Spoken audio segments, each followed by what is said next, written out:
Septembre 1974. Cette année-là, dans le ciel du Grésivaudan, les premiers deltaplanes de l'histoire décollent du lieu-dit Le Pré qui tue, au pied de la Dent de Crôle. C'est une toute nouvelle discipline. La fédération libériste vient d'être créée. C'est ici que la Coupe Icare voit le jour. Ces engins portent alors le nom de cerf-volant. Plusieurs firmes fabriquent les cerfs-volants, en particulier à Paris. Une entreprise régionale s'est cependant penchée sur la production de ces appareils. Pour le directeur de l'usine, qui est également un pratiquant fervent, il y a un marché à conquérir, mais avant tout, il faut aimer ce sport. Bon, il faut aimer et puis vous lancer en fait cette fabrication par rapport à l'air et par rapport à ce que vous pouvez aimer dans les airs. C'est un sport qui n'est pas polluant, qui ne fait pas de bruit et qui est vraiment remarquable sur le plan spectacle. Je crois que c'est même pas dangereux du tout, enfin ça, faut d'avoir. Le vol libre, grâce à Saint-Hilaire-du-Touvet et à bien d'autres stations, va prendre un nouvel essor.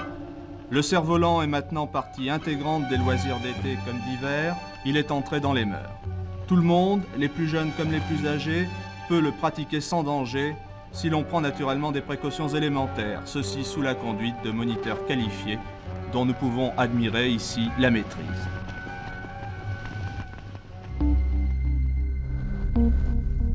La Coupe Icare devient le point de rendez-vous de tous les fans de cerf-volant. Pour sa deuxième édition, en 1975, l'équipe de la télévision régionale innove en se lançant dans une séquence caméra embarquée. Une pente, un replat, une autre pente et une cassure de 800 mètres. Voilà comment se présente le départ. On va tirer un peu. Tire. Quel est l'intérêt de la compétition ici?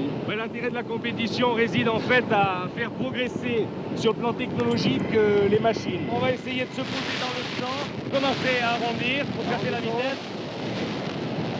Là, encore, là. Oui. Ça tient dans un petit sac, 3 ou 4 kilos, vous grimpez au sommet, vous ouvrez le sac et hop. 1986 marque l'arrivée du parapente à la Coupe Icare. Des ailes pas toujours maniables qui vont très vite faire de l'ombre au delta, même si à l'époque, les pilotes n'imaginent pas une seconde que ce nouvel engin va détrôner le cerf-volant. C'est vraiment du sport parce qu'il faut marcher. Vas-y. Le parapente est né ici, sur les pentes de Mieuxy, un petit village de Haute-Savoie. Dès le début des années 80, les pionniers du club des Choucas ont su prendre tous les risques pour ouvrir cette nouvelle voie.